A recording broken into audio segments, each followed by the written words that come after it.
इस साल 42,000 करोड़ के राजस्व का टारगेट। सहारनपुर और मेरठ मंडल की समीक्षा बैठक करने पहुंचे आबकारी राज्य मंत्री स्वतंत्र प्रभार नितिन अग्रवाल। आबकारी राज्य मंत्री स्वतंत्र प्रभार नितिन अग्रवाल आज मेरठ पहुंचे और उन्होंने मेरठ और सहारनपुर मंडल की समीक्षा बैठक की। मीडिया से बात करते हुए मंत्री ने कहा कि वह मेरठ मंडल और सहारनपुर मंडल की समीक्षा बैठक के लिए आए हैं। आबकारी विभाग प्रदेश सरकार के लिए एक बड़ा रेवेन्यू देता है। प्रदेश में 36,000 करोड़ का रेवेन्यू आबकारी विभाग से दिया जा रहा है प्रदेश सरकार को, और इस साल का टारगेट 42,000 करोड़ से ऊपर का है। उन्होंने कहा कि यह एक बड़ा टारगेट हमने सेट किया है, उस टारगेट को कैसे अचीव करना है इसी की समीक्षा की जा रही है। ज्यादा से ज्यादा रेवेन्यू कैसे बढ़ाया जाए। मंत्री नितिन अग्रवाल ने कहा कि रेवेन्यू बढ़ता है तो और रोजगार के अवसर भी बढ़ते हैं, इसी की समीक्षा की जा रही है। उन्होंने कहा कि मायावती सरकार में, अखिलेश सरकार में शराब माफिया हावी थे और राजस्व की चोरी भी हो रही थी, और चोरी का पैसा कहाँ जाता था यह सबको पता है। जब बीजेपी सरकार प्रदेश में आई थी, जब 12,000 करोड़ का रेवेन्यू प्राप्त होता था, और आज 2022 में 36,000 करोड़ का रेवेन्यू दे रहे हैं। मिलावट को लेकर अभियान चलते रहेंगे, सख्ती से रोक लगाई जाएगी और जो कर रहे हैं उनके खिलाफ कार्यवाही की जाए। अभी सरकार का कोई रेट बढ़ाने का विचार नहीं है। आजम खां पर बोलते हुए मंत्री जी ने कहा कि वह समाजवादी पार्टी की बात नहीं करना चाहते हैं, क्योंकि जिसको जनता ने नकार दिया है उनके लिए बात नहीं कहना चाहते हैं। आजम खान प्रदेश सरकार के लिए मुद्दा नहीं है, समाजवादी पार्टी और उनका आपसी विषय है। मैं यहाँ समीक्षा बैठक करने आया हूँ और अपने मेरठ मंडल के और सहारनपुर मंडल दोनों मंडलों की समीक्षा करने आया हूँ।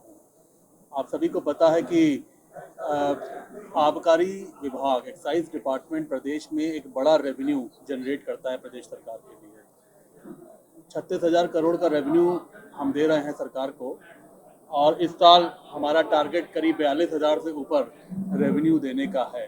तो एक बड़ा टारगेट हमें मिला है, हमने सेट किया है, और उसी टारगेट को कैसे अचीव करना है अगले इस फाइनेंशियल ईयर में, इसकी समीक्षा करने आया हूँ कि हम ज़्यादा से ज़्यादा रेवेन्यू को भी बढ़ाएं, इसके साथ ही साथ एनफोर्समेंट को भी मजबूत कैसे करें, जिससे जो घटनाएं होती हैं वो घटनाएं ना हो, और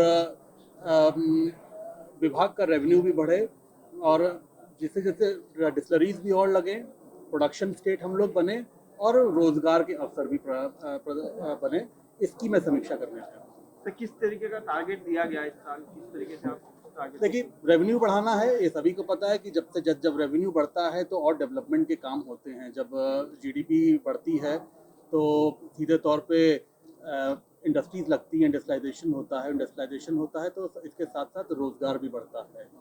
तो यही एक टारगेट है हमारे सामने कि हम रेवेन्यू को कैसे बढ़ाएं, और उसको बढ़ाने के लिए हमें आगे क्या कार्यक्रम चलाने हैं, इसकी समीक्षा होगी। सर, शराब माफियाओं की बात करें, उनको रोकने के लिए किस तरीके से आपके स्टेप बनाए गए हैं, क्या है आपकी तरफ से?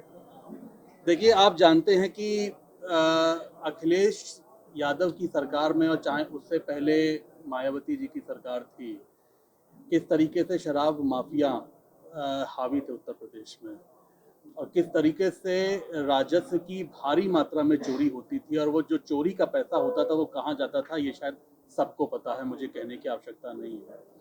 लेकिन 2017 से जब से भारतीय जनता पार्टी की सरकार उत्तर प्रदेश में बनी, उत्तर प्रदेश के मुख्यमंत्री योगी आदित्यनाथ जी ने इस पे फोकस करके कि हमें कैसे इनकी कमर तोड़नी है और राजस्व बढ़ाना है।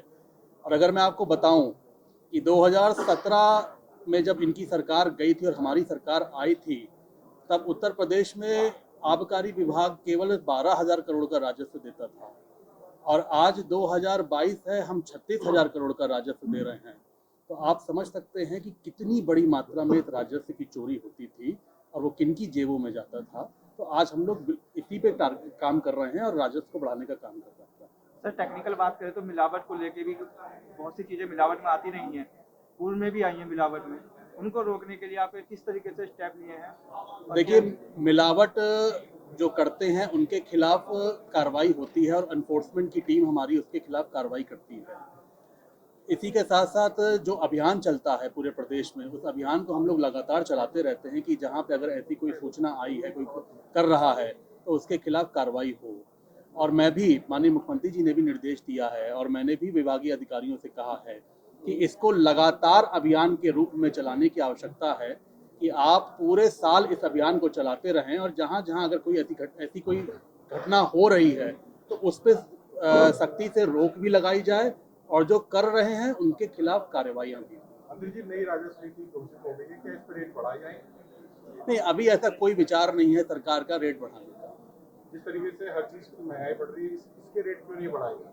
किसके? जैसे हर चीज पे रेट बढ़ रहे हैं, आखिर शराब के रेट क्यों नहीं बढ़ाए जा रहे? इससे राजस्व बढ़ोतरी होगी और अपना नहीं, राजस्व बढ़ाने के लिए रेट बढ़ाना ये केवल रेट बढ़ाना एक विषय नहीं है। राजस्व और चीज़ों से भी बढ़ाया जा सकता है। आप फैक्ट्रीज लगाइए तो उससे राजस्व बढ़ेगा। आप जो चोरी हो रही है या जो जो थोड़ा बहुत जो ये कच्ची शराब है इस पर हम और रोकथाम लगाएंगे तो उससे भी राजस्व बढ़ेगा। तो एक ये विषय केवल रेट बढ़ाने का नहीं है, हम और भी चीज़ों को ठीक करके और बेहतर उसका प्रबंधन करके राजस्व को बढ़ा सकते हैं। सर, जिस तरीके से आजम खां का मसला सामने आया है समाजवादी पार्टी का, अब उसमें दो फाड़ होते दिखाई दे रहे हैं, किस तरीके से देख रहे हैं? देखिए, समाजवादी पार्टी की मैं बात बहुत नहीं करना चाहता हूं क्योंकि जब जिसको जनता ने ही नकार दिया हो, मैं उस पार्टी के लिए कोई बात नहीं कहना चाहता हूं। और आजम खां कोई प्रदेश सरकार के लिए कोई मुद्दा नहीं है। जहां तक कि उनकी और समाजवादी पार्टी का कोई विषय है वो उनका आपसी विषय है, उस पर मैं कोई बहुत टिप्पणी नहीं करूँगा।